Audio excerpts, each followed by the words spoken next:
Welcome to economical institute guys. और आज है डे 48 और गाइस डे 48 का पहला सवाल जो कि आईआईटी गेट 2024 से रिलेटेड है। तो चलिए गाइस हम लोग डे 48 का पहला सवाल करते हैं। और गाइस आज हम लोग तीन क्वेश्चंस करने वाले हैं। क्वेश्चन नंबर 39, क्वेश्चन नंबर 40 और क्वेश्चन नंबर 41। तो गाइस क्वेश्चन नंबर 39 आपको गिवन है कि consider a simple pooled regression model YIT is equal to beta not plus beta one XIT plus VIT। ठीक है, ये आपको गिवन है।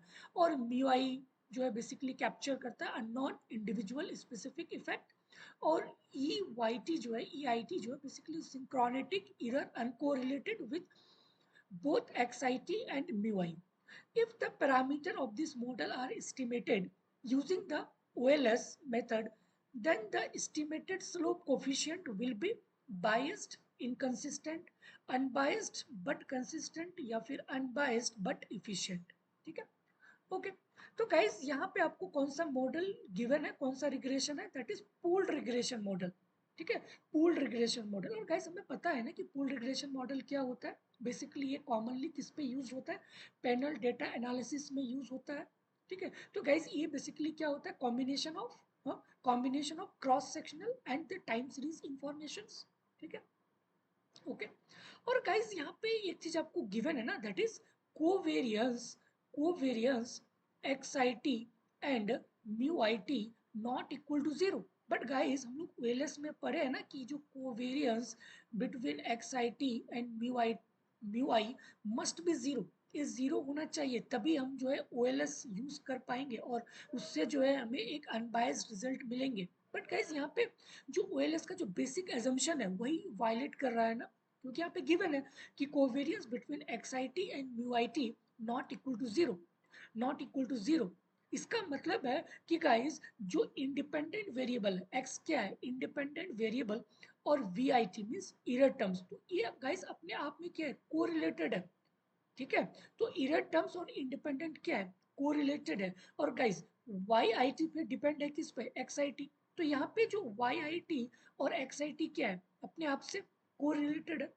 तो जाहिर सी बात है गाइस, जब अगर covariance XIT YIT not equal to zero होगा, अगर हम इस पे OLS यूज करेंगे, तो इससे गाइस हमें जो है बायस रिजल्ट आएगा, बायस्ड आएगा।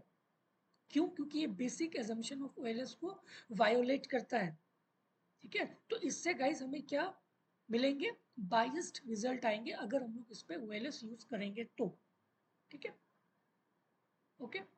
क्यों? क्योंकि गाइस ये बेसिक आपका इंडोजिनिटी प्रॉब्लम है। ठीक है, तो गाइस आपको पता होना चाहिए ना कि इंडोजिनिटी क्या होता है। So it means that there is a endogeneity present in the model after seeing this formula. So in this case guys क्या होता है कि जो रिग्रेशर है that is XIT is correlated with the error term, error term, because क्योंकि guys ये जो है ना UIT होता है और इसी में आपका जो है एरर टर्म्स इंक्लूड है। So this correlation violate one of the assumption of the OLS method, simple. ठीक है, तो ये आपका बायस रिजल्ट देगा। ओके, तो गाइस आप खुद सोचो ना कि अगर ये बायस रिजल्ट देगा, अगर आप इसे यूज करेंगे तो ये इनकंसिस्टेंटी भी तो रहेगा। ठीक है, ये आपका जो कंसिस्टेंट भी नहीं देगा result. So in addition to being biased, the OLS estimates will also be inconsistent. This means that even as the sample size grow, the OLS estimator will not converge to the true value of the beta 1. So this happens because of the bias introduced by the correlation between XIT and MUI does not vanish with the increasing sample size. ठीक है, तो ये नहीं है कि अगर यहाँ पे अगर बायस्ड आ रहा है तो आप इसके सैंपल साइज को इंक्रीज करके फिर जो है इसके बायस को आप खत्म कर सकते हो, नहीं। अगर आप इसको सैंपल साइज को अगर बढ़ाओगे भी ना, फिर भी ये इनकंसिस्टेंट रिजल्ट देगा। ठीक है, क्यों? क्योंकि due to this endogeneity problem, due to endogeneity problem. ठीक है, so guys the correct answer is A and B, biased और इनकंसिस्टेंसी, इनकंसिस्टेंट जो है रहेगा एस्टिमेटर। ठीक है, okay. So the correct answer is A and B. So A guys क्यों होगा? क्योंकि this implies that there is a correlation between the regression and the individual specific effect μIT, which leads to omitted variable bias in the ordinary least square estimation. Similarly, due to the correlation, the OLS estimator will be biased, and this bias will persist even as the sample size increase, meaning The estimator is also inconsistent. That so the correct answer is A and B. Okay, move to guys question number 40. और question number 40 आपको given है कि which of the following factor do not affect, okay, do not affect output and employment in the classical macro economics model. पहला option आपका है quantity of money, B आपका है level of government expanding, या फिर level of demand for investment good, या फिर technological progress.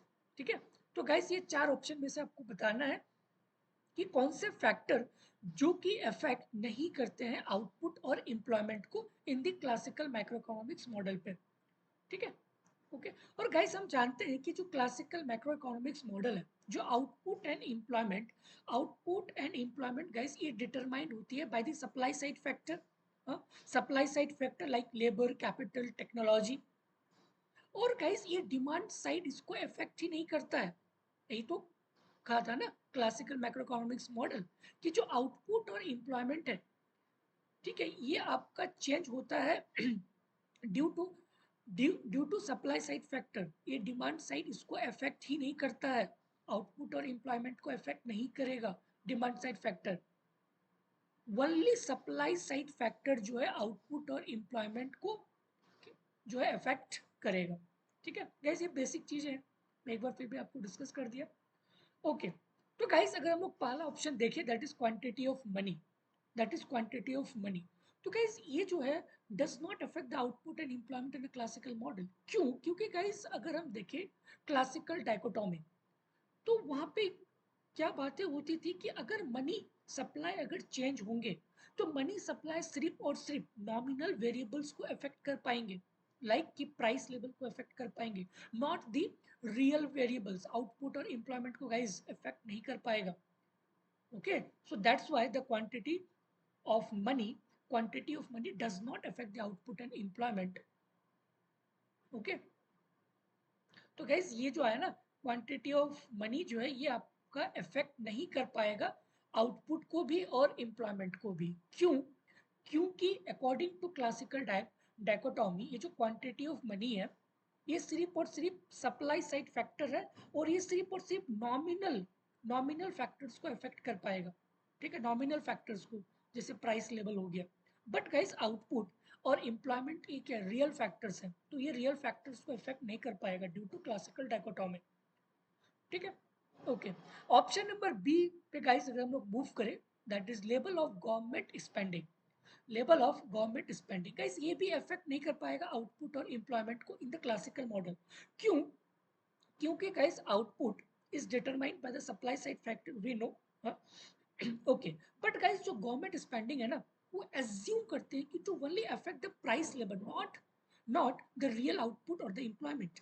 So therefore government spending does not influence the real output or the employment in the classical framework. तो इसका मतलब है कि जो गवर्नमेंट स्पेंडिंग है ना ये आपका डिमांड साइड फैक्टर है, ये आपका डिमांड साइड फैक्टर है. और गाइस हमें पता है कि क्लासिकल मैक्रो इकोनॉमिक्स मॉडल में आउटपुट और एम्प्लॉयमेंट को सिर्फ और सिर्फ सप्लाई साइड ही इफेक्ट कर सकता है, डिमांड साइड नहीं कर सकता है. But level of government spending क्या है? डिमांड साइड फैक्टर है, क्योंकि डिमांड से आ रहा है ना. ठीक है, सो ये भी आपका जो नहीं है. ठीक है, और वही आपको निकालना है, डू नॉट. तो ये भी आपका सही है. Option number C, level of demand for investment good. Okay, तो गाइस ये भी आपका इफेक्ट नहीं करेगा आउटपुट और एम्प्लॉयमेंट को इन द क्लासिकल मॉडल पे. क्यों? क्योंकि जो लेवल ऑफ इन्वेस्टमेंट गाइस है वो डिटरमाइंड होती है सेविंग से.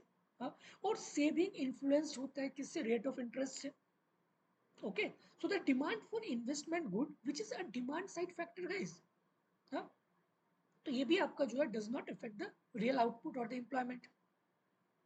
ठीक है, और गाइस ऑप्शन नंबर डी की अगर बात करें दैट इज टेक्नोलॉजिकल प्रोग्रेस. ठीक है, टेक्नोलॉजिकल प्रोग्रेस, तो गाइस ये इफेक्ट होगा आउटपुट और एम्प्लॉयमेंट में इन द क्लासिकल मॉडल. क्योंकि गाइस जो टेक्नोलॉजिकल प्रोग्रेस है वो सप्लाई साइड फैक्टर है. ठीक है, दैट इंक्रीजेस द प्रोडक्टिविटी. और जब गाइस अगर प्रोडक्टिविटी इंक्रीजेस होंगे तो जाहिर सी बात है आउटपुट हमारा क्या होगा? इंक्रीज होगा. हाँ, और एम्प्लॉयमेंट भी क्या होगा? बढ़ेंगे. Okay, so it shift the production function upward.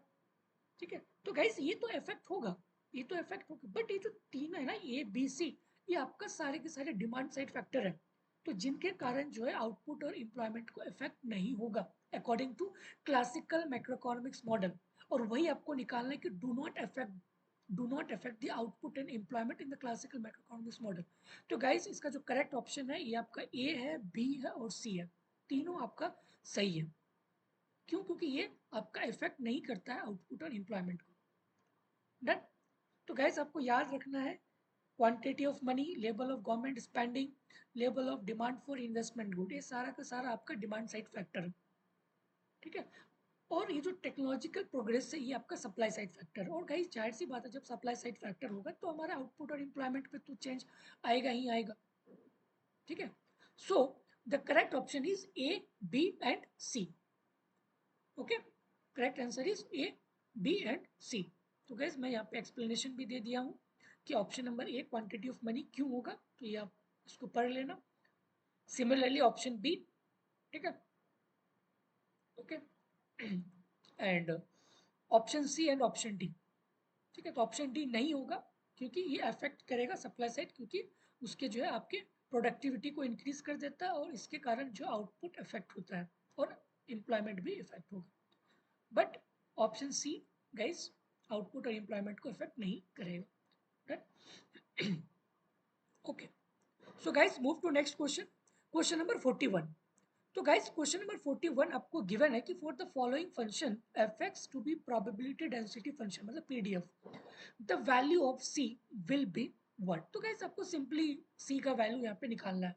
और गाइस हमें पता है ना कि जब भी अगर आपको पीडीएफ गिवन हो तो from minus infinity to plus infinity F X D X equal to क्या होता है, वन होता है ना, that is total probability is always equal to one. Total probability is equal to one. This is the fundamental ना theorem, from minus infinity to plus infinity PDF का integration is always equal to one, is always equal to one. Okay guys, F X आपको पता है ना, तो just यहाँ पे put करो एफ एक्स को और जस्ट उसको इंटीग्रेशन करो, बट आपको एक्स का वैल्यू क्या है, 0 से 4, तो यहाँ पे 0 लो और यहाँ पे 4 लो। ठीक है, फिर उसको आप इंटीग्रेशन करो, फिर उसके बाद सी का वैल्यू उसको निकालो। ठीक है, ओके, तो गाइस आपको गिवन है क्या कि integration from 0 to 4 C by F X का वैल्यू क्या है, C by root X D X equal to one. Done. Okay, तो गाइस जस्ट इसको इंटीग्रेशन करना है फ्रॉम 0 to 4 सी। गाइस ये रूट एक्स है, तो रूट एक्स को हम लोग ऐसे भी तो लिख सकते हैं -1/2, ये ऊपर चले जाएगा तो -1/2 लिख सकते हैं, D X equal to one. और गाइस सी कांस्टेंट है तो सी मेरा बाहर आ गया। ओके, बाहर आ गया, तो ये बचा क्या आपका 0 to 4 X -1/2 D X equal to one. Done. तो गाइस अब इसका सिंपल इंटीग्रेशन करना है। ठीक है, तो guys just do the simple integrations. तो यहाँ पे क्या होगा, c x पे power -1/2 plus 1 divided by -1/2 plus 1, और लिमिट क्या हो गया 0 to 4 इक्वल टू 1। हाँ, 0 to 4 इज इक्वल टू 1। ठीक है, तो गाइस जस्ट इसको सॉल्व करो, कितना आ रहा and put the upper limit and lower limit here. तो गाइस यहाँ पे क्या आएगा, x 1/2, ठीक है, x 1/2 आएगा। ओके, तो यहाँ पे क्या आएगा, x 1/2 मीन्स रूट एक्स, और गाइज नीचे में आएगा 1/2, तो 2 ऊपर जाएगा, तो ये आपका 2c हो गया यहाँ पे। ठीक है, और लिमिट क्या है 0 to 4 इक्वल टू 1। डन। तो guys just put the value here, so 2c आपका यहाँ पे हो जाएगा √4 माइनस √0 इक्वल टू 1, हाँ, इक्वल टू 1। तो गाइज ये क्या होगा आपका 2c, और ये क्या होगा 2, और ये तो 0 हो गया इक्वल टू 1। तो गैस ये क्या हो गया 4c इक्वल टू 1, तो ये क्या हो गया c equal to 1/4, c equal to 1/4, और 1/4 का मतलब 0.25, 0.25।